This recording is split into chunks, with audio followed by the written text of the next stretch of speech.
Bueno, uno de los consensos más importantes a los que ha llegado la comunidad médica en las últimas décadas es el reconocimiento de que el mal funcionamiento de nuestro sistema inmunitario y los procesos inflamatorios crónicos están implicados en la mayor parte de los problemas de salud de la sociedad moderna, tanto alteraciones físicas como también emocionales.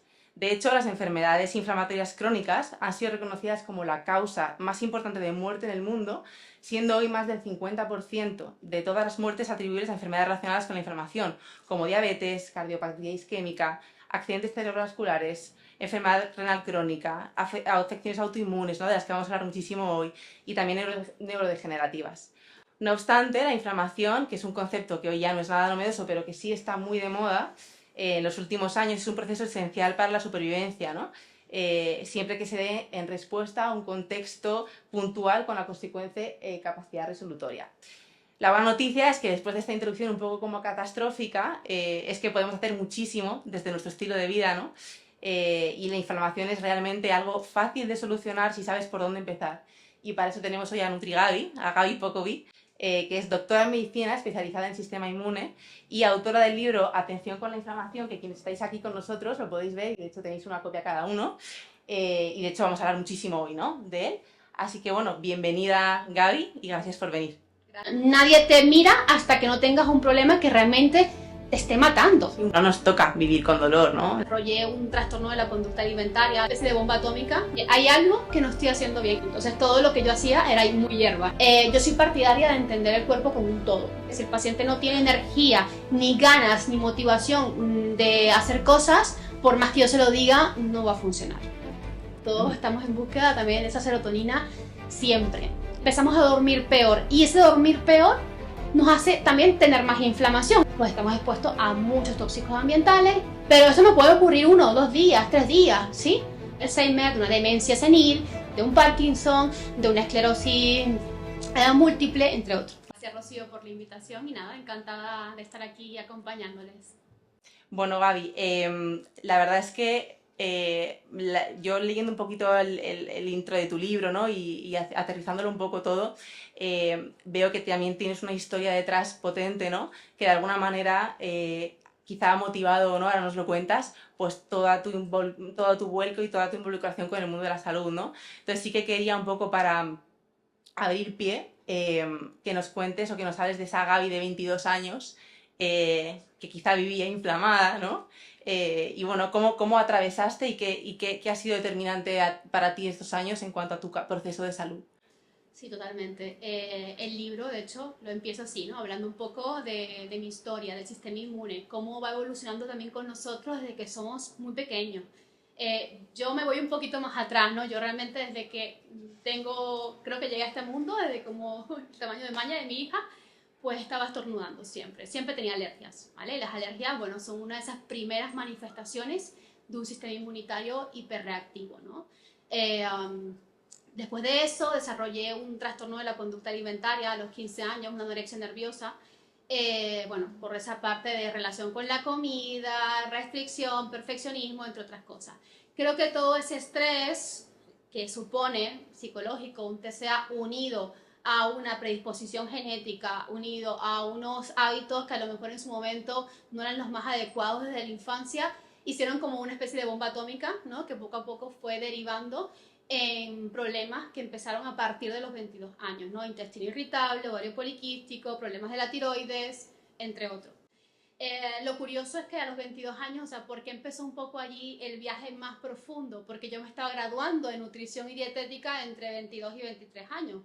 Entonces fue un poco de golpe al ego, porque realmente, a pesar de hacer muchísimos cambios del estilo de vida, yo llevaba una dieta pues muy buena, o yo pensaba que era muy buena, ¿no?, en ese momento. Luego me di cuenta de que había otras formas de alimentarse mucho mejor, pero yo seguía todo lo que había aprendido en mi carrera, ¿no? Calculaba perfectamente los macronutrientes, proteínas, grasas, carbohidratos, desayunaba mis proteínas, mis cosas, batidos proteicos, pero claro, había edulcorantes, productos light, bueno, toda una cantidad de cosas que realmente estaban alimentando el terreno de la inflamación, unido a todo este historial, genética, etcétera. Empezó con un intestino irritable, yo sufría de estreñimiento que pasaba hasta 12 días sin ir al baño, luego pasé a un hipotiroidismo subclínico, el hipotiroidismo me derivó a un proceso de depresivo, subí hasta 20 kilos, en ese momento no los podía bajar a pesar de hacer miles de restricciones alimentarias, en fin, un ciclo de frustraciones que me llevaron a pensar, oye, hay algo que no estoy haciendo bien, igual hay algo que se me está escapando y que en la carrera no me lo enseña, ¿no? Entonces, a partir de allí empezó un viaje. Luego, bueno, empecé a adentrarme en este mundo de la inmunología. ¿Por qué? Porque también empecé a trabajar, después de que terminé la carrera, con un equipo, sobre todo centrado en medicina funcional en ese momento. Empecé a hacer un trabajo de desintoxicación, de terapias un poco más alternativas, en ese momento hasta más juzgadas, porque eso fue hace más de 10 años. Entonces, claro, tú piénsate que la medicina del estilo de vida y toda esta parte más integrativa viene tomando fuerza en los últimos años, pero bueno, y ya hoy, a día de hoy todavía es un poco tabú para algunas personas y sobre todo para las personas que siguen un poco más las corrientes tradicionales, pero en ese momento era más aún. Entonces todo lo que yo hacía era ir muy hierbas, ¿no? En ese momento. Y a partir de allí empecé a ver mejoría y dije, mira, pues este es el camino que yo quiero tomar, ¿no? Por aquí creo que las cosas pueden cambiar un poco y empecé a estudiar, profundizar la parte de inmunología, terapias alternativas y bueno. Todo esto estabas en Venezuela, ¿no? Sí. Claro, todo esto aún en Venezuela. Sí, pero allí tomé la decisión, sobre todo después de trabajar en una clínica de fertilidad también y ver cómo cambiar la dieta de los pacientes hacía que algunas mujeres mejoraran su tasa de éxito de los embarazos, de estudiar inmunología, de hacer un máster en inmunología, aunque en teoría no tenía nada que ver en ese momento con la parte de nutrición. Decidí venirme a España y ahí me vine a Granada a estudiar inmunología y a partir de allí hice el doctorado en enfermedades autoinmunes y empieza un poco el recorrido. Entiendo, entiendo. Es verdad que lo decimos muchas veces, ¿no? A veces, y de hecho aquí estáis muchos profesionales, ¿no? No es necesario siempre pasar por la enfermedad para poder acompañar a alguien, ¿no? Porque pues muchos pues acompañas todo tipo de procesos que no, igual no empatizas porque no lo has vivido tú y puedes acompañarlo perfectamente, pero es cierto que cuando existe un componente de que esa persona lo ha vivido, la manera en la que te relacionas o sí, empatizas o conectas con el paciente, con esa persona que tienes delante, es radicalmente distinto y eso el paciente lo nota. O sea, la persona ahí se nota, ¿no? Y se transmite. Incluso a la hora de escribir un libro, ¿no? Que no tiene nada que ver cuando pues es conocimiento que tú vas aglutinando a base de estudio y tal, cuando tú lo has vivido, porque de alguna manera como que el sentido común ahí entra muy fuerte, ¿no? O sea, entra como una dosis de inteligencia emocional que acompaña el proceso, que pienso que es clave cuando estás acompañando a alguien, como esta parte muy humana, que tú también hablas mucho de esto, ¿no? Y sí, también en el libro. Yo pienso que al final el desequilibrio o la enfermedad, el desequilibrio de salud, al final obedece, te digo, a factores tanto fisiológicos y que tienen una ruta metabólica, inmunitaria, como la quieras describir, pero también a la influencia también de las emociones, de la mente, o sea, al final todo influye. Yo creo que también, bueno, el haber atravesado estos procesos hace que las personas puedas entender mejor, porque eso es inevitable, aunque como tú dices, no es mejor ni peor profesional el que ha atravesado o no una condición X, pero sí a la gente y a las personas nos gusta sentirnos comprendidos, nos gusta identificarnos también, nos gusta el sentido de pertenencia, es parte del ser humano.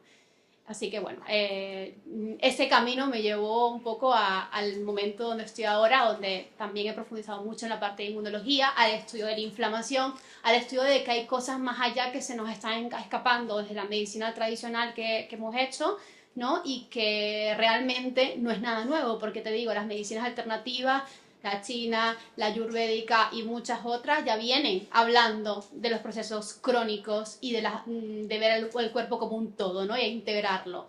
Pero bueno, ahora es que empezamos nosotros a empezar a digerirlo, ¿no? En las sociedades más occidentales. Total.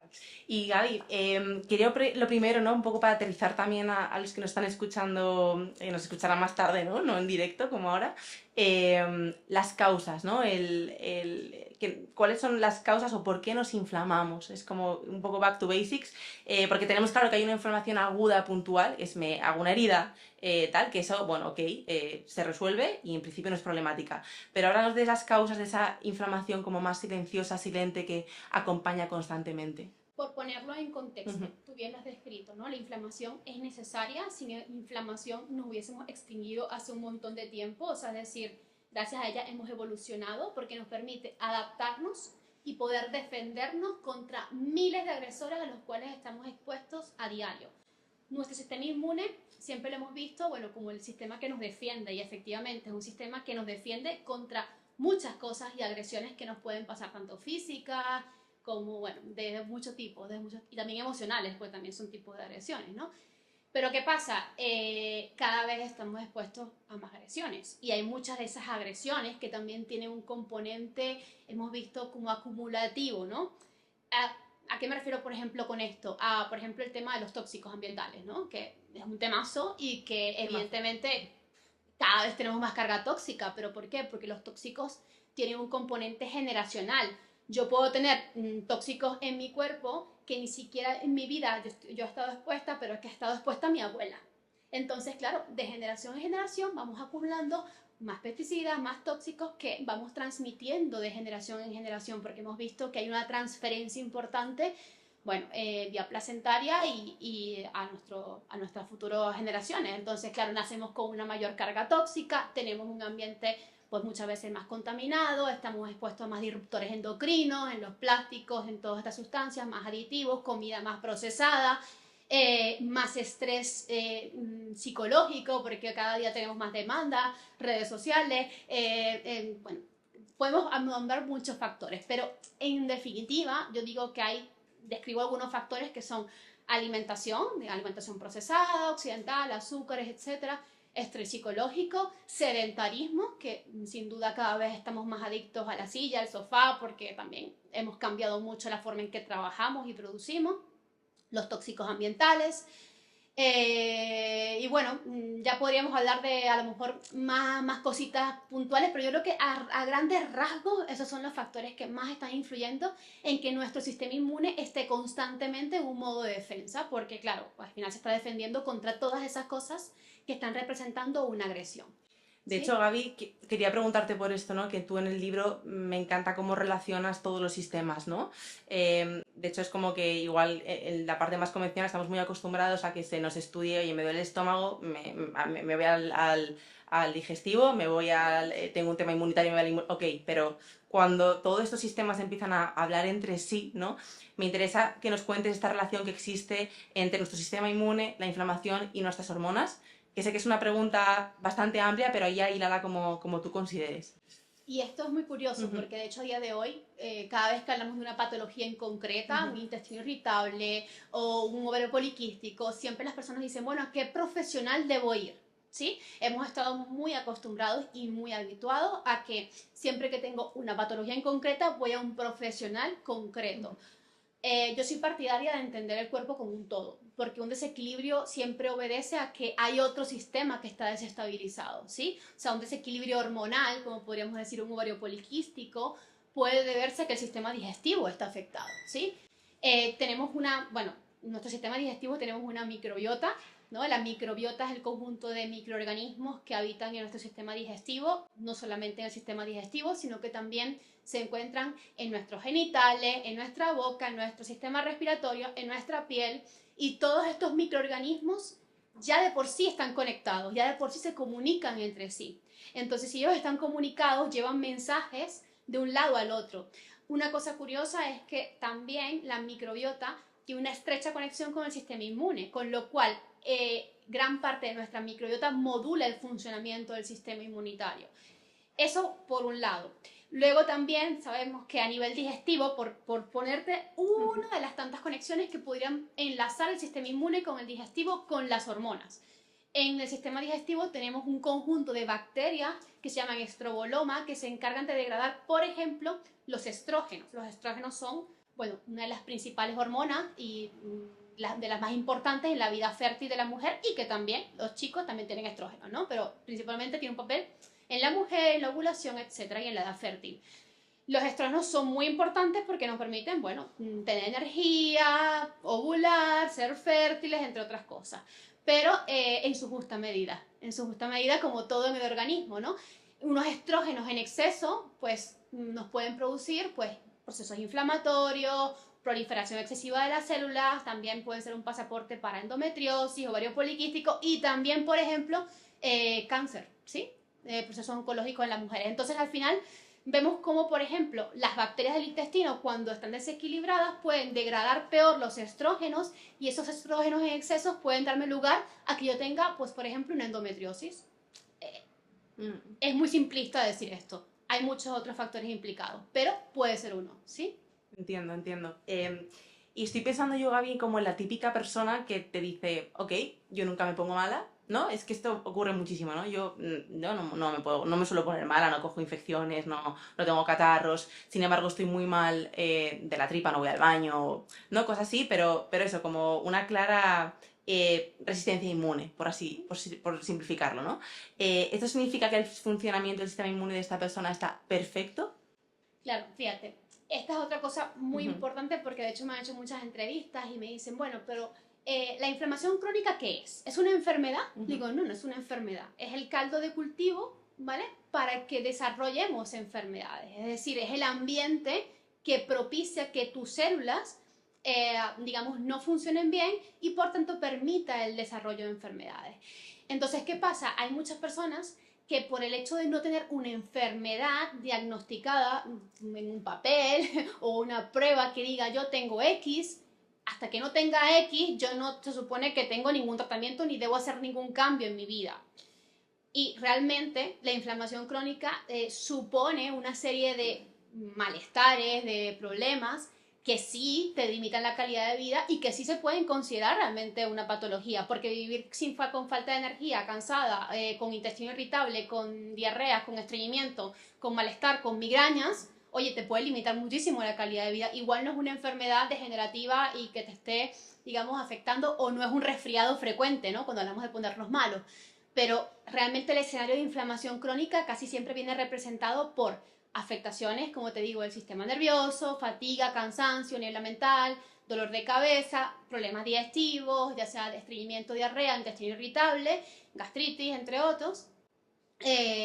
O también puede venir un poco relacionado con enfermedades, por ejemplo, de la piel, ¿no? Dermatitis. De hecho, todo lo que termina en itis tiene que ver con un proceso inflamatorio. Itis significa inflamación. Dermatitis, colitis, rinitis, o sea, ya son cosas que realmente te van a limitar la calidad de vida. Lo que pasa es que realmente, como nadie se va a morir porque tenga una rinitis crónica o una migraña crónica, normalmente se ha dejado como muy de lado en la medicina. Nadie te mira hasta que no tengas un problema que realmente te esté matando. Sí, un fuego que apagar, Claro, entonces totalmente. yo, por ejemplo, la migraña lo puedo apagar con un analgésico o un intestino irritable, bueno, con un procinético, con algún antiespasmódico, alguna cosita que te alivie el dolor, y así puedes tirarte años de tu vida.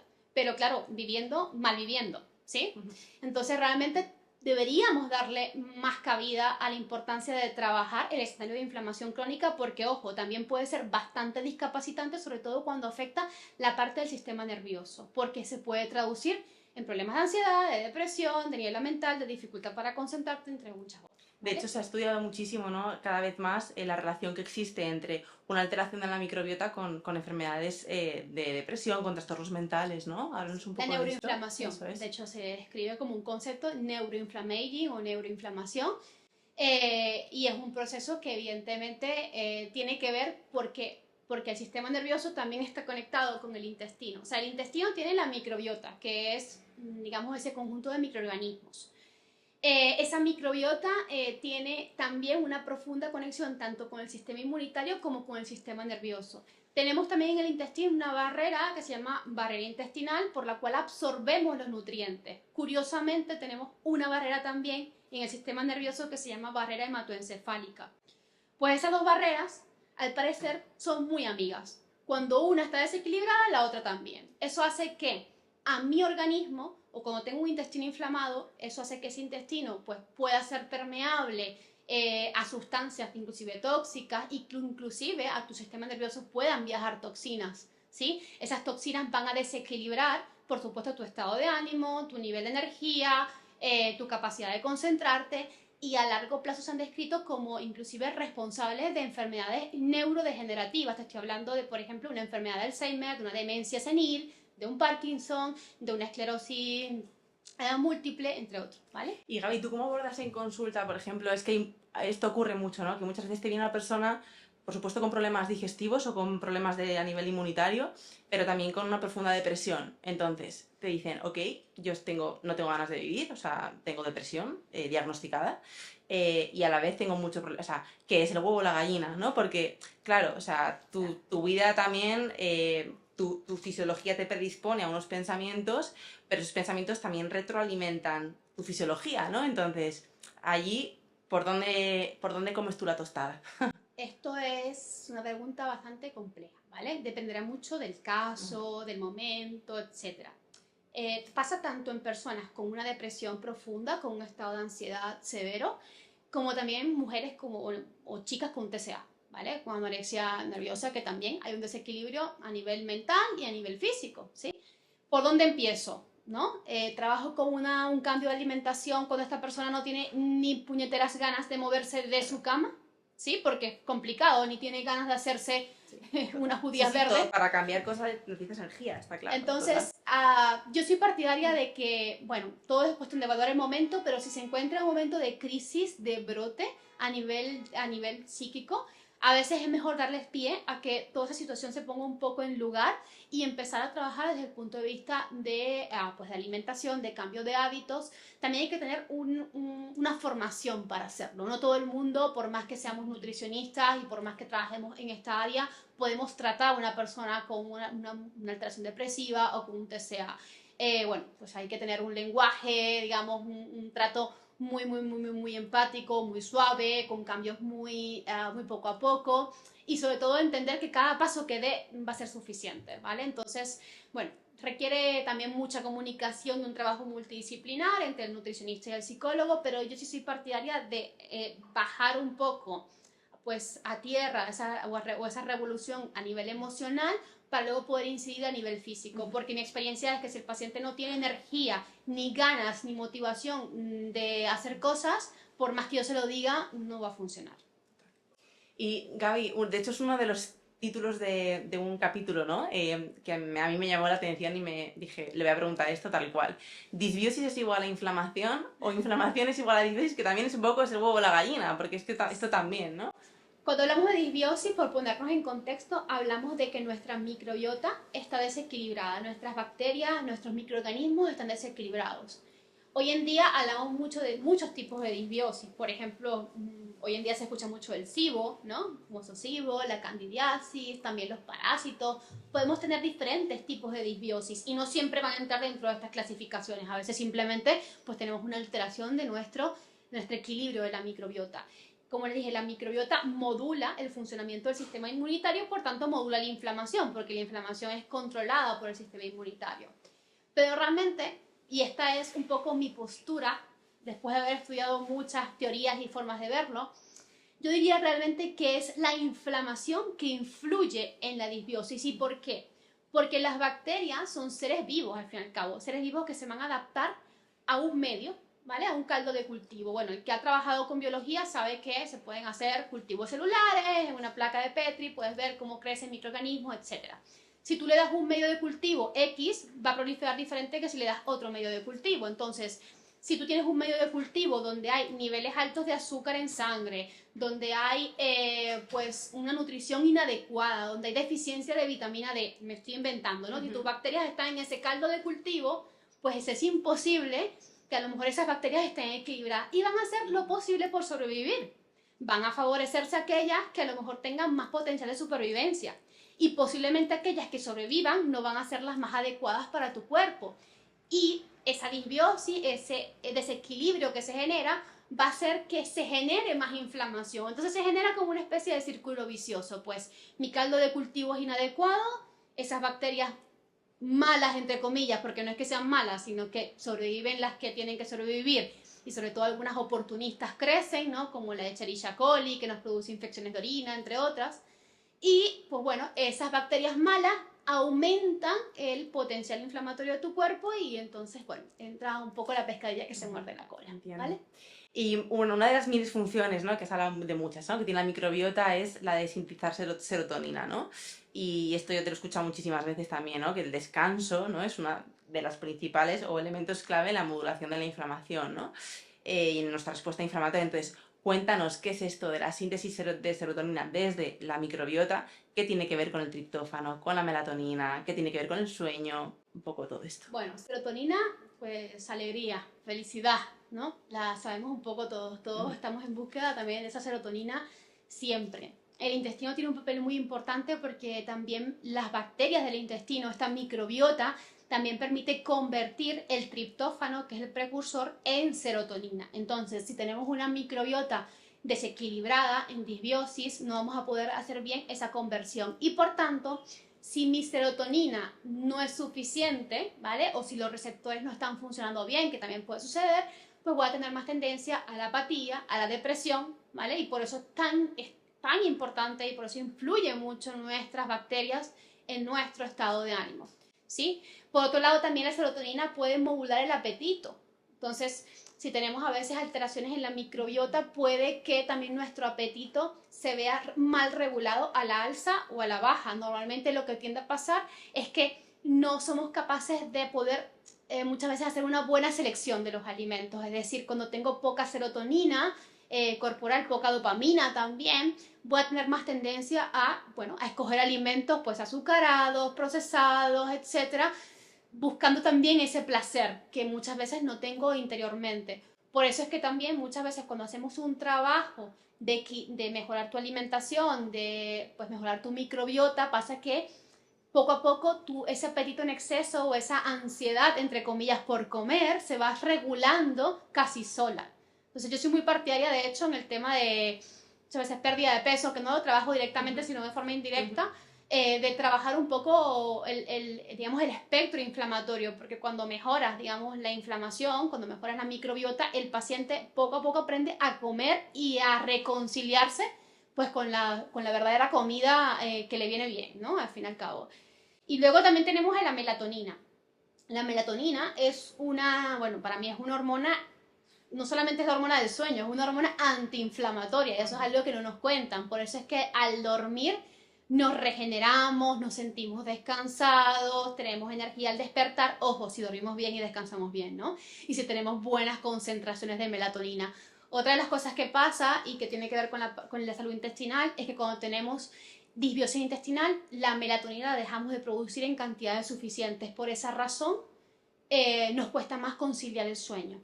También, y que hablaremos un poquito de ella porque creo que estábamos también mencionándola, cuando tenemos disbiosis aumenta otra hormona que es la histamina, que es una hormona que puede alterar muchísimo el sueño, nos puede mantener más alerta junto con el cortisol, entonces empezamos a ver una disrupción del ritmo circadiano, empezamos a dormir peor y ese dormir peor nos hace también tener más inflamación, entramos en una especie de también otra rueda de hámster, ¿no? Complicada. Entonces, bueno, ahí sí, cuando tenemos problemas de sueño y al mismo tiempo tenemos una inflamación crónica o un problema digestivo, un problema hormonal, hay que trabajar en ambos ejes. Y yo siempre digo, lo primero es que el paciente duerma y digiera bien. O sea, lo primero, antes de que nada. Que haga caca y que duerma. Que haga caca y que duerma. Literalmente. De verdad, o sea, son cosas, es que los bebés lo hacen por alguna razón. O sea, Total. son dos cosas primarias y primordiales para que pueda sobrevivir y en para este quien nos mundo. escuche, Gaby, que haga caca todos los días, ¿no? Bueno, claro. Que yo a veces, ¿no? Como que preguntas y dices, bueno, no, sí, yo voy al baño bien, cada 2 días, sí, y bueno, bolitas, tal, es como, no, o sea, hay que ir a casa a cagar todos los días y bien, ¿no? Sí, con sensación de liberación. Yo digo que realmente ir al baño debe ser un placer, o sea, cagar es un placer. Total. Debería ser así, es una liberación. ¿Sí? Entonces, cuando eso no ocurre, tú te quedas con ganas, o sientes que no vas bien, o te sientes con dolor o con malestar, hay cosas Eso no que es revisar. normal, total. Hay cosas que revisar. Que llegamos a... No, es que yo he sido, ayer me lo decía una chica, no, es que yo ha sido así toda la vida, no es desde que me encuentro mal, pero que ya ha sido así toda la vida no significa que lo debamos de normalizar, ¿no? Tantas cosas aprendemos a convivir con ellas porque es lo que nos toca, pero no nos toca vivir con dolor, ¿no? El tema es que uno al final se acaba haciendo una realidad con la que convive, ¿no? Y hay que revisar, cuando es de toda la vida, hay que revisar qué pasó inclusive en la infancia, si hubo un uso de antibióticos, si no hubo alimentación con la casa materna, miles de factores que pudieron haber influido, pero realmente no es normal que tú desde los 2 años estés estreñida, no es normal, o sea, definitivamente no. Porque ya te digo, las que, sobre todo hemos sido madres, sabemos que un bebé viene al mundo y lo primero que hace es cagar y duerme. O sea, es que es primario. Total, total. Gaby, has nombrado la histamina, que es algo que quería sacar, ¿no? Porque es verdad que es un tema que de repente se ha puesto como súper de moda, ¿no? Histamina, histaminosis, histaminosis alérgica no alimentaria. Quiero que hablemos un poco de esto. ¿Es la histaminosis siempre consecuencia de un déficit DAO? No, que creo que hay mucha confusión con esto. Sí, mira, aparte de la histamina, yo siempre digo que hay 3 hormonas que son claves en la inflamación, que les tenemos un miedo y un pavor horrible, pero que, oye, que existen en tu cuerpo y en el mío, que son hiper necesarias, que son la histamina, la insulina y el cortisol. Parece que todo el mundo ahora quiere huir del cortisol, nos quiere que se le suba la insulina y ahora también le están haciendo la guerra a la histamina. Que démosle gracias al cortisol también a la histamina, porque gracias a ello nos podemos despertar todos los días con energía, nos podemos activar, podemos luchar o huir, o sea, necesitamos todas las hormonas en su justa medida, pero evidentemente el exceso de histamina es un problema, ¿sí? Y el exceso de histamina es una consecuencia del proceso inflamatorio. Nuestras células del sistema inmune, los mastocitos, los eosinófilos, liberan histamina en el torrente sanguíneo cuando tu cuerpo se enfrenta a una amenaza, ¿sí? Puede ser el estrés, puede ser un tóxico, puede ser la alimentación o alimentos que te producen sensibilidades alimentarias. Entonces, esta liberación de histamina lo que permite es justamente activar a tu sistema inmunitario para que diga, alerta, alerta roja, pongámonos a trabajar. Pero claro, esta alerta roja te pone ansioso, ¿sí? O ansiosa, te pone con una sensación de malestar que evidentemente es desagradable, ¿sí? La histamina es una hormona, como te digo, que nuestro sistema inmune la produce naturalmente. Esa es la histamina endógena, vamos a decir. Pero por otro lado tenemos la histamina exógena. Hay alimentos que aportan también histamina y esa histamina la degradamos a nivel intestinal, gracias a una enzima que se llama DAO, que es la diaminoxidasa que tú has mencionado. Esta diaminoxidasa degrada la histamina de los alimentos, ¿sí? La histaminosis, como verás, que es el exceso de histamina, entonces no es solamente porque tú tengas un problema con la DAO. De hecho, un problema con la DAO solamente nos habla de la degradación de la histamina a nivel intestinal. Pero luego está el sistema inmunitario que produce histamina él solito por su lado. Es decir, tú puedes tener un problema con tu enzima DAO, lo puedes resolver y puedes seguir teniendo una histaminosis porque tu sistema inmunitario se siente atacado y sigue produciendo histamina. ¿Sí? Perdona que interrumpa aquí porque me parece importante hacer como la cuña. Muchas personas se piensan que haciendo una dieta baja en histamina va a solucionar esto. Y bueno, quiero que cuentes tu opinión aquí porque creo que además todos los alimentos llevan histamina. Ojo con no con los listados de alimentos bajos en histamina que nosotros que fijamos. Entonces, cuéntanos esto. Ya tenemos 2 problemas con la dieta baja en histamina. Lo primero es que pasa igual que con la dieta baja en FODMAPs, ¿no? Que también se usa mucho para el manejo del intestino irritable, etc. Bueno, que son dietas que restringen muchos alimentos nutritivos, es decir, muchos alimentos interesantes. Desde las sardinas que tienen omega 3, que son altas en histamina, hasta pues, el tomate, el aguacate, el plátano. Bueno, hay miles de alimentos altos en histamina, los podemos buscar.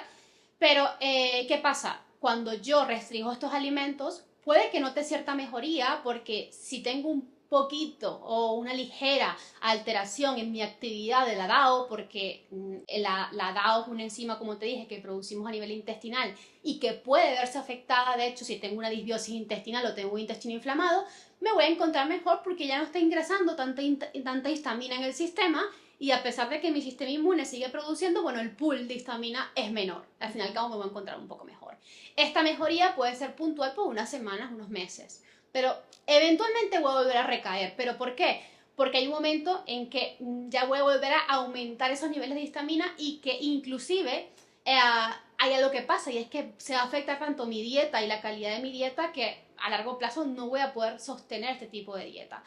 Y hay otro problema con esto, y es que esa ligera mejoría me puede llevar a pensar que yo no tengo ningún problema y que solamente haciendo esa dieta ya lo he resuelto todo, cuando realmente a lo mejor tengo una disbiosis intestinal que no he trabajado y por esa razón es que tengo el problema con la DAO, ¿sí? Entonces, yo no te voy a decir que no se puede usar. De hecho, yo en algunos pacientes puntualmente que vienen con una inflamación brutal, una histaminosis brutal, le digo, mira, vamos a pautar, vamos a bajar un poco este fuego interno, vamos a pautar una dieta baja en histamina por unas semanas, mientras estudiamos las causas que te están llevando a una histaminosis. La histamina se eleva, por ejemplo, cuando tenemos parásitos, cuando tenemos cándidas. Entonces es importante hacer un test de parásitos por PCR, mirar si el paciente tiene, bueno, síntomas o signos de una posible candidiasis intestinal o sistémica. También es importante ver qué está pasando a nivel inmunitario. Ese paciente duerme, tiene estrés, tiene relaciones complicadas, porque todo eso puede estar influyendo en el pool de histamina. Entonces, mientras le quitamos un poco esa inflamación y ese malestar, vale, aplicamos una dieta baja en histamina por 4 semanas, hasta por 3 meses puede ser interesante, pero tengo que ocuparme de las causas de base, o puede ser que tenga de verdad un problema con su diaminoxidasa, con su enzima DAO, y tengo que hacer un test a lo mejor para ver la actividad y suplementar la DAO si hace falta. Es decir, hay muchas formas de trabajarlo, pero me tengo que encargar realmente del origen del problema y no solamente pautar una dieta restrictiva que sabemos que a largo plazo también, bueno, va a quitar nutrientes de la dieta del paciente. Y Gaby, también, bueno, hemos hablado de hormonas, ¿no? Muchas, y antes de meternos ya con herramientas y tal, sí que quería que concluyéramos el tema hormonal hablando obviamente de hormonas sexuales, ¿no? Que al final, bueno, podemos hacer especial alusión al ciclo menstrual de la mujer, pero bueno, también podemos hablar en general de hormonas. Has hablado de los estrógenos, ¿no? Muchas personas hoy piensan que los estrógenos son como es el demonio, ¿sabes? Y no, también son necesarios, ¿no? Entonces, háblanos un poco cuál es esa fluctuación que ocurre hormonalmente en el ciclo y cómo es nuestra respuesta del sistema inmune según van bailando nuestras hormonas a lo largo del ciclo, ¿no? Claro, yo siempre digo que si los estrógenos están en tu cuerpo es por algo. O sea, como dije antes, son claves para poder ovular, o sea, es decir, ser fértil básicamente, o sea, son importantes. Bueno, tenemos dos hormonas claves en el ciclo menstrual, son el estrógeno y la progesterona, ¿vale? El estrógeno, digamos, gobierna los primeros 14 días del ciclo y la progesterona debería gobernar o dominar los últimos 14 días del ciclo en un ciclo normal de 28 días, etc. Un ciclo, digamos, normal de la mujer suele durar entre 26 y 32 días, ¿vale? Ese es, digamos, el rango. El promedio son 28 y por eso siempre hablamos de 28 días, pero sabemos que hay variantes, ¿sí? Tomamos el día 1 como el día que nos viene la regla. Ese día es el día 1 del ciclo menstrual. Normalmente solemos ovular en un ciclo de 28 días, repito, entre el día 12 y el día 14. Eso para ponernos un poco en números y ubicarnos en, digamos, en tiempos, ¿no? El estrógeno, digamos que gobierna o domina esos primeros días que van desde el día 1 hasta el día 14 que ovulas, ¿sí? Vamos poco a poco desde que menstruamos, desde el día 1, subiendo la concentración de estrógenos, ¿vale? Hasta que ovulamos, hasta que se libera el folículo, el óvulo, porque es el que permite sostener la ovulación, ¿sí? Los estrógenos nos producen, digamos, esa primera mitad del ciclo suele ser una fase donde estamos con más energía, con más vitalidad, con más fuerza inclusive, ¿sí? Y sentimos, bueno, mucha plenitud, ¿sí? Por eso es que, de hecho, en la fase de la menopausia, que ya es otra etapa vital, pues cuando decaen los estrógenos nos sentimos tan cansadas, con menos energía, menos ánimo también nos da mucho ánimo los estrógenos y tal. Luego de que ovulamos, los estrógenos empiezan a descender y empieza a dominar la progesterona. La progesterona tiene un efecto totalmente contrario al estrógeno. No es proliferativa, pero además es inmunosupresora. Es decir, suprime el sistema inmune y por eso las mujeres tendemos a ponernos peor o más malas cerca del ciclo, cerca de que nos venga la regla. Nos suelen dar infecciones, nos suelen dar a veces candidiasis, nos pica un poco más los genitales, nos bajan las defensas en general. También nos baja el ánimo, ¿sí?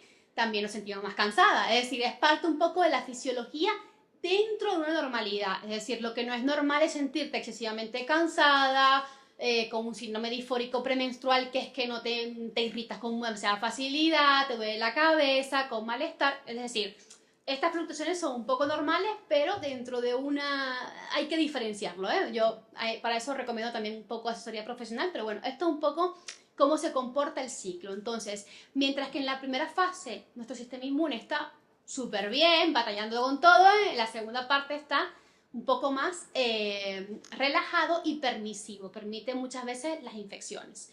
Pero bueno, el sistema inmune también tiene que comportarse así, porque si siempre está muy activado, como en la primera fase, también genera más respuestas inflamatorias y realmente los estrógenos alimentan la respuesta inflamatoria. pero son importantes, son necesarios. ¿Qué pasa hoy en día? Hoy en día hablamos mucho del hiperestrogenismo, ¿vale? ¿Por qué? Porque la realidad es que tenemos como un pool, la mayor parte de las mujeres, de estrógenos elevados.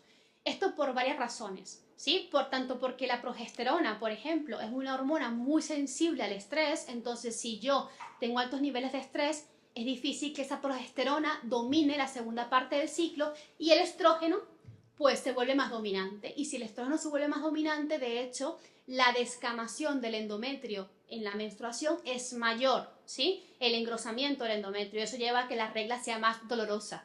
Por ejemplo, que el dolor menstrual es un signo claro de inflamación. O que haya coágulos también. O con coágulos o con malestar. Entonces, esto ya nos habla de una dominancia estrogénica. ¿Y por qué tenemos más estrógenos en el sistema? Bueno, como digo, el estrés es uno. Tenemos también alteraciones en la microbiota. Empecé hablando de que tenemos unas bacterias que degradan los estrógenos a nivel intestinal y por supuesto si tenemos una alteración de la microbiota, esos estrógenos se van a degradar peor, vamos a acumular más estrógenos y por tanto vamos a tener más tendencia a hiperestrogenismo. Y otro factor son los disruptores endocrinos que tenemos hoy en día, pues estamos expuestos a muchos tóxicos ambientales y muchos de ellos imitan la función de los estrógenos y suponen pues un pool de estrógenos más elevados en tu organismo y por tanto más dominancia estrogénica. Entonces, y también esta es otra causa, tanto también de problemas de fertilidad, ¿vale? O sea, que también hoy en día pues se habla tanto del tema de la fertilidad, de por qué tantas mujeres tenemos problemas de fertilidad, tantas parejas en general tienen problemas de fertilidad. Una de las razones también es la dominancia estrogénica, porque si yo no dejo que la progesterona gobierne esa segunda parte del ciclo, la implantación del embrión pues se ve comprometida, ¿vale? Entonces, bueno, podríamos hablar mucho, Total. pero... No, de hecho, bueno, lo has dicho ya, ¿no? Pero que es curioso, de hecho, la progesterona normal, progestación, ¿no? Es esa hormona que va a permitir que algo de fuera se implante. Por eso nuestro sistema inmune tiene que bajar, ¿no? Y justamente por eso es inmunosupresora, Claro. porque tu sistema inmune tiene que estar por los suelos para que esa nueva vida que tiene mitad ADN tuyo, mitad ADN de un extraño, ¿vale? Tu sistema inmune no lo ataque. Claro. ¿Y qué pasa? Que si no tengo progesterona suficiente y tengo estrógeno, el sistema inmune dice, aquí ha entrado algo raro, lo de rechazo y no se implanta el embrión. Entonces, realmente estamos viendo que, bueno, pues el sistema inmune es mucho más complejo de lo que hasta ahora hemos pensado, que tiene un impacto importantísimo en todos los sistemas y que, por supuesto, un sistema inmune afectado va a llevar a una inflamación aumentada y, por tanto, una inflamación aumentada lleva al desequilibrio de muchos sistemas en el organismo. Sí. Yo creo, Gaby, que quienes te escuchan dicen, vale, ok, o sea, yo sé que, o sea, lo tengo todo, ¿no? O quién no está inflamado, o sea, te voy a hacer la pregunta al revés, porque te iba a hacer la pregunta de cómo si tengo inflamación, creo que nos ha quedado bastante claro, porque has nombrado un montón de síntomas y formas de encarnarla, pero ¿quién, o sea, conoces a alguien que no esté inflamado? ¿Qué es una persona no inflamada? A ver, no es fácil. No Por es fácil eso. porque todos lidiamos con miles de agresiones, Claro. y yo creo que no te voy a decir que haya personas que no asumen un estilo de vida antiinflamatorio muchas veces hasta perfecto, está muy bueno. Pero hay un factor, yo creo que no nos quitamos ninguno, y es el estrés, ¿sabes? Yo creo que al final, hoy en día, el estrés nos afecta a todos. O sea, estamos todos súper, vamos todos rápido. O sea, el ritmo de vida que tenemos es imposible que hoy en día no hay una persona, hasta yo, tengo problemas inflamatorios en algún momento. Es decir, pero yo creo que también hay que diferenciar de tener una manifestación puntual de inflamación. Es decir, yo si, por ejemplo, vengo a Madrid, hoy he madrugado, ¿no? Para poder estar aquí temprano y no duermo hoy, por ejemplo, porque a lo mejor pues, se me altera el ciclo, mi hija no me deja dormir hoy, X, pueden pasar muchas cosas, pues posiblemente mañana amanezca con dolor de cabeza. ¿Qué quieres que te diga? Mi cuerpo no ha descansado. Pero eso me puede ocurrir 1, 2 días, 3 días, ¿sí? Pero vivir de forma crónica y persistente con el síntoma es cuando hablamos de que hay una inflamación crónica. También yo siempre hablo de que todos tenemos como nuestras tendencias inflamatorias. Casi todos sabemos esa parte de nuestro cuerpo y lo aprenderás más si estudias un poco más de inflamación o te lees el libro, ¿no? De todas las características y todas las manifestaciones de la inflamación, vas a poder reconocer como esas que en concreto tu cuerpo tiende a manifestar. Todos tenemos nuestras tendencias inflamatorias y a algunos le da por el dolor de cabeza, a otros le da porque a lo mejor te da diarrea, a otros le da porque a lo mejor le da picor en el cuerpo y le dan alergias. Entonces lo importante también es como aprender a conocernos un poco También reconocer esos signos, esas señales del cuerpo, porque también nos van a dar pistas de cómo estamos. Igual necesito revisar cosas en mi vida, ¿no? Necesito ajustar la alimentación, necesito revisar cómo estoy a nivel de estrés, estoy descansando bien. El problema está en que la mayor parte de la sociedad hoy en día, ¿cómo vive? De forma inconsciente, rápida, no se cuestiona nada, no se pregunta nada, ¿sí? Entonces, a la mínima que tengo un dolor de cabeza, venga pastillita, ¿no? Entonces, eso es lo que tenemos que empezar a cuestionarnos. ¿Hasta dónde vamos a estar viviendo de esa manera?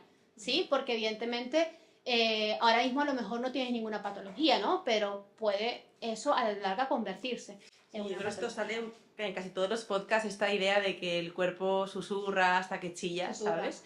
Esto, y al final es eso, es aprender a escuchar un poco cómo te susurra a ti, ¿no? Y también creo que es importante lo que dices, como es que no somos seres estáticos, que en la que toda, no me enferma de esto, no, o sea, somos cuerpos cambiantes, lo mismo aplica a nuestro físico, o sea, no solo porque envejecemos, sino porque tenemos fluctuaciones durante el ciclo, nos vemos más inflamadas, ¿no? Entonces, creo que hace mucho daño a veces, pues la constante comparativa también en redes y tal, con esta idea de perfección de no, la tripa sí, y me han dicho que es la tripa no inflamada, entonces me obsesiono si se me bulta un poquito. ¡Ey! Ok, que somos mujeres, ¿no? O también hombres fluctúan por X fases en las que están más inflamados y tampoco hay que centrar toda la atención ahí, porque entonces es como que le metemos lupa al síntoma, ¿no? Claro, y sobre todo entender que todos vamos a padecer Ujú, de algún tipo de proceso inflamatorio en algún ujú. momento. Entonces, al final lo que mostramos tiende a ser pues un porcentaje muy pequeño de nuestra vida. Está súper estudiado eso en redes sociales. Nadie te muestra cuando tiene una migraña, ¿vale? O sea, es decir, entonces todos vamos a tener tendencias y problemas inflamatorios en algún momento. Entonces, claro, idealizar la vida perfecta donde todo es lineal es imposible. O sea, es como que de hecho también no va en contra de la fisiología. También Ujú. necesitamos ligeros estímulos inflamatorios para poder adaptarnos a esos cambios. Por ejemplo, si de hecho a veces es bueno tener ligeros estímulos de estrés. Esto que estamos haciendo de meternos en duchas frías, en tinas con hielo, Entrenar, en entrenar. momentos Ujú. en que a veces nosotros hemos evolucionado y a veces había noches en que no dormíamos porque teníamos que estar en la noche vigilando a ver si alguien nos venía a comer, si un animal nos venía a comer. Entonces, también es normal que un día no duermas, también es normal que un día comas peor o que te atiborres a comida, que también lo hacían en la Edad Media. Es decir, los estímulos proinflamatorios en pequeñas dosis igual ni tan mal, ¿sí? Desde la conciencia. El problema está en cuando vamos un poco desde el inconsciente. Aquí hay que trabajar, por supuesto, mucho también esa parte de perfeccionismo, manejo de la culpa y tal. Depende del perfil del paciente y por eso muchas veces siempre el llamado es hacerlo desde el punto de vista integral, multidisciplinar, ¿vale? Unión nutripsicólogo, médico PNI, etcétera, y buscar un poco la fórmula más correcta y idónea para cada individuo. Y Gaby, a nivel de analítica, ¿no?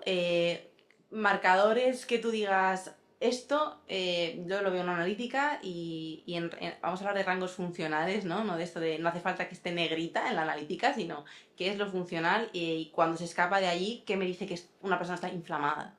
Vale, mira, un rango funcional Ujú. es el rango que te permite tener salud.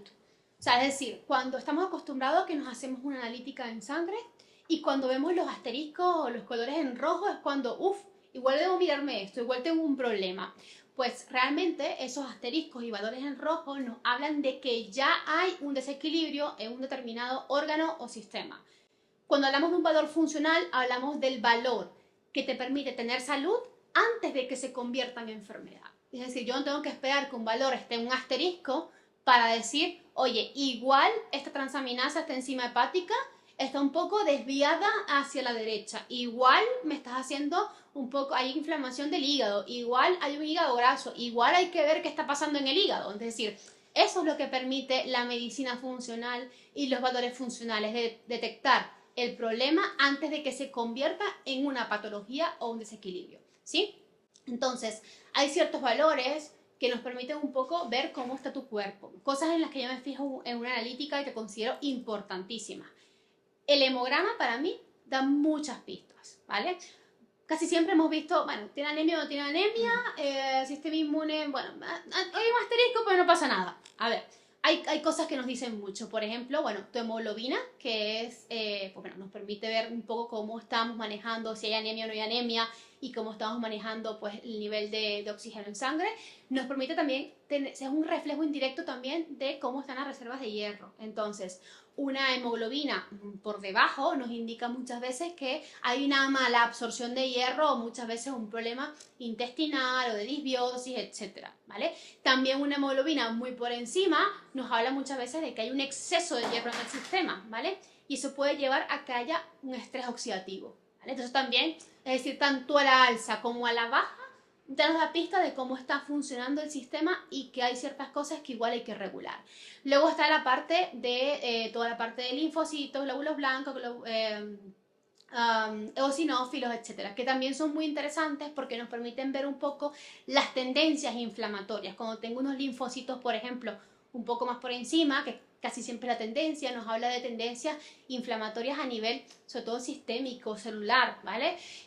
Cuando tengo uno, por ejemplo, unos eosinófilos, nos habla más de una inflamación a nivel de mucosa, intestinal, de piel, alergias, etcétera. Entonces ya cada especialista puede, según el tipo de resultado, pues tener una idea de la tendencia inflamatoria de ese individuo, ¿sí? También tenemos, por ejemplo, marcadores como a la velocidad de sedimentación globular, la VCG, tenemos también la ferritina, tenemos también la proteína C reactiva, tenemos también el fibrinógeno, son proteínas y marcadores de fase aguda que nos hablan mucho sobre todo de cuando hay procesos inflamatorios crónicos, también pueden elevarse en momentos agudos de inflamación, pero cuando hay procesos inflamatorios crónicos tienden a elevarse. También interesante, por supuesto, ver cómo está la glucosa en sangre, que también la glucosa en sangre hay que interpretarla bien, porque hay mucha gente hoy en día revolucionada con la glucosa y tampoco hay que llegar a ese extremo, pero sí es verdad que la glucosa cuando se eleva también nos habla de procesos inflamatorios activados y no solamente se eleva por comer azúcar, o sea, hay personas que llevan una dieta muy limpia y tienen el azúcar alto en sangre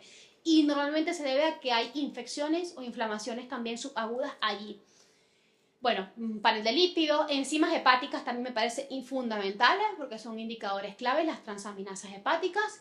Y ya luego me gusta siempre hacer en las mujeres un perfil tiroideo completo, completísimo, con anticuerpos, ¿vale? Son marcadores que a mí me parecen fundamentales. No sé si quieres que amplíe un poco más o bueno. Yo creo que quizá podemos hablar un poquito quizá de la homocisteína, que es un marcador que también Sí. se suele... La homocisteína es otro de esos marcadores, ¿vale? Que es clave porque nos habla tanto de la metilación como de un proceso inflamatorio a nivel crónico y sobre todo también aumenta el riesgo cardiovascular. Hoy en día, por mutaciones genéticas, por alimentación, por estrés, por muchos factores, por compromiso de las rutas también hepáticas, tendemos a metilar peor. Y eso hace que la homocisteína se eleve y podemos corregirlo a veces, muchas veces, bueno, dando un suplemento de B12 y folato metilados, activados, y por supuesto mejorando pues el ambiente inflamatorio del paciente, que es importante. Claro, o sea, que es importante, ¿no?, hacer una analítica porque tú vas a tu médico de cabecera, ok, me hay que hacer un chequeo y vale, que si no estás fatal, bueno, pues es que te piden 4 cosas y te vas a casa y dices, jo, es que a mí me duele muchísimo la cabeza, la tripa y tal, pero es que todo está perfecto, es como, pues que es que quizá hay que mirar un poquito más, con más mimo eso, ¿no? Y luego te lo interpretan de una forma a veces muy rápida, bueno, a ver, siendo honesto, es que... si hay unos recursos, no, está claro. Da para lo que da, Sí, o sea, sí, 10 total. minutos de consulta no te da para mirarte una analítica de pi a pa y ver valores funcionales, seamos, digamos, realistas, ¿no? Entonces, claro, realmente la mayor parte de las veces te dice, no te preocupes, todo está bien, o eso es normal, a mucha gente le sale así, bueno, y la vitamina D, por supuesto, que no le hemos hablado de ella, pero la vitamina D es súper importante medirla en sangre, porque, bueno, cerca de 70-80% de la población tiene deficiencia. ¿Valores óptimos de vitamina D? Pues yo suelo manejar mínimo 40-70, pero bueno, es raro que se me vayan más encima de 70 los pacientes, pero es ideal que estén en esos niveles. Ya recientemente en Andalucía, no sé si es un mandato nacional, pero en Andalucía han ajustado los valores y ya con 9 entras dentro de la normalidad de vitamina D. Fíjate lo triste, ¿no? No sé con qué intenciones ni con qué intereses, pero unos niveles de vitamina D9 son súper precarios, súper precarios. Como la media es baja, voy a reajustar para que la gente entre, ¿no? Que es heavy eso, en vez de buscar a lo óptimo, reajustar en base a una normalidad que no es, ¿no? Totalmente. Entonces es súper importante, pues bueno, medirla, suplementarla, atenderla, porque la vitamina D es clave para poder activar la parte de tu sistema inmunitario que se encarga de regular la inflamación. ¿Sí? Total. Vale, Gaby, y ya un poco por ir cerrando con herramientas, quiero que obviamente toquemos alimentación y de hecho ayer, yo cuando estuvimos hablando de las preguntas y tal, me dijiste, no has metido esta que es súper importante porque la gente es que hoy tiene un cóctel con esto, que es el temazo del gluten, ¿no?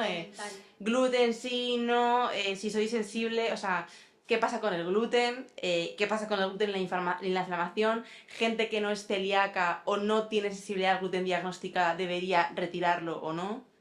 Mira, son preguntas complicadas. Yo soy partidaria de gluten no. Y te voy a decir por qué. Y porque también a nivel científico es verdad que hay bien. Cosas, me mojo. O sea, te voy a decir primero te voy a decir mi postura, luego te voy a decir lo que hay en la ciencia. En la ciencia no se ponen de acuerdo, ¿vale? Entonces no hay nada concreto que te diga gluten no. Igual se han hecho ensayos donde las personas que no comen gluten no necesariamente disminuyen la inflamación, pero bueno, también está ensayo. Quitar el gluten por sí solo no te va a solucionar nada, también te digo otra cosa. O sea, igual que te digo gluten no, te digo también quitar el gluten no te va a solucionar nada por sí solo, ¿vale? Por sí solo. ¿Pero por qué? Porque realmente el problema de base viene porque hemos dejado y estamos cada vez con más problemas de sensibilidades, de intolerancias, de alergias, ¿pero por qué? Porque tenemos intestinos cada vez más inflamados. Un intestino inflamado no va a poder digerir nada, ¿vale? Con lo cual vas a tener cada vez más intolerancias. Aparte, un intestino inflamado va a ser más permeable. ¿Qué es permeable? Que la barrera intestinal, lejos de ser selectiva, va a empezar a ser permisiva, va a dejar pasar sustancias, tóxicos, etc. El gluten es una proteína de difícil digestión, pero de toda la vida siempre ha sido así, ¿vale? Y si tienes un intestino muy permeable, muy inflamado, puede atravesarlo fácilmente y hacer que tu sistema inmune reaccione, ¿vale? Entonces, si yo quiero mejorar, si tengo un problema inflamatorio y quiero mejorar mi salud intestinal, lo mejor es retirar el gluten para realmente permitir que esa barrera intestinal mejore. Pero solamente quitarte el gluten no va a hacer que esa barrera intestinal mejore, porque esa barrera intestinal está dañada por tóxicos ambientales, por estrés, también por otros factores de la alimentación, aditivos, edulcorantes, pues productos procesados, una alimentación desequilibrada de por sí o poco densa en nutrientes. Entonces yo tengo que no solamente quitar el gluten, sino también ocuparme de rediseñar una alimentación realmente nutritiva para el paciente. ¿Vale? Sí, no cambiar alimentos con gluten a alimentos, claro, panes sin gluten, empacados igual, ¿no? Claro. O sea, que ¿Y esto... por qué te digo que gluten no? ¿Vale? ¿Por qué te digo que gluten no? Bueno, porque básicamente hay varias razones. O sea, está el tema, te digo, de la proteína del gluten que puede atravesar, bla, bla, bla. También está el tema del tipo de pan que consumimos, porque, bueno, no, gluten no es igual a pan, pero es verdad que es el principal alimento que nos aporta gluten a casi todo, ¿vale? Porque casi todos comemos pan. Entonces, el pan de hoy en día no tiene que ver con el de antes, eso lo sabemos, es un pan de chicle, no fermentado. La fermentación ayuda a que el gluten se pueda digerir mejor, se pueda predigerir mejor. También hay otro tema, que es el glifosato, que ese poco se habla, pero es un pesticida que, donde se rocía casi todos los cereales hoy en día. Está prohibido en algunos países de Europa, pero en España no, ¿vale? Entonces, tenemos cada vez cultivos de trigo y de cereales más rociados, y también maíz se rocía con glifosato, ¿vale? El glifosato se está estudiando porque genera disbiosis, genera afectación de los receptores de vitamina D a nivel intestinal. Entonces, son muchas razones que me llevan a día de hoy de decir, uy, gluten me lo pienso. En personas que no son celíacas, si están atravesando un problema de inflamación intestinal, yo sugiero a lo mejor limitar o dejar el gluten para un consumo puntual. No sé si me estoy explicando, ¿no? Que a lo mejor, bueno, mi flexibilidad, un gluten de buena calidad, etcétera, a lo mejor unas gachas de avena algún día, etcétera, pero que no sea el día a día, ¿sí? Porque hay otra cosa que pasa, que es que, claro, yo entiendo que los cereales son muy fáciles, dan mucho juego, comemos pan y nos llenamos muy fácil, ¿no? Pero también comiendo tanto cereal estamos dejando de comer otros alimentos mucho más nutritivos que antes comíamos, ¿vale?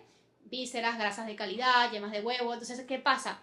Yo lo que he observado es que al tú quitar el exceso de cereales, aumentar la proteína de la dieta, aumentar la densidad nutricional, aumentar la grasa de calidad, dando más pie también a los tubérculos, patata, boniato, que tienen fibra fermentable, pues realmente el paciente mejora muchísimo. Eso no quiere decir que yo no pueda comer un pan de vez en cuando, pero que no sea todos los días ni en todas mis comidas, ¿sí? Un poco hacer esa reeducación. Pues nada, chicos, millones de gracias, Javi, por la pedazo de entrevista que nos has regalado.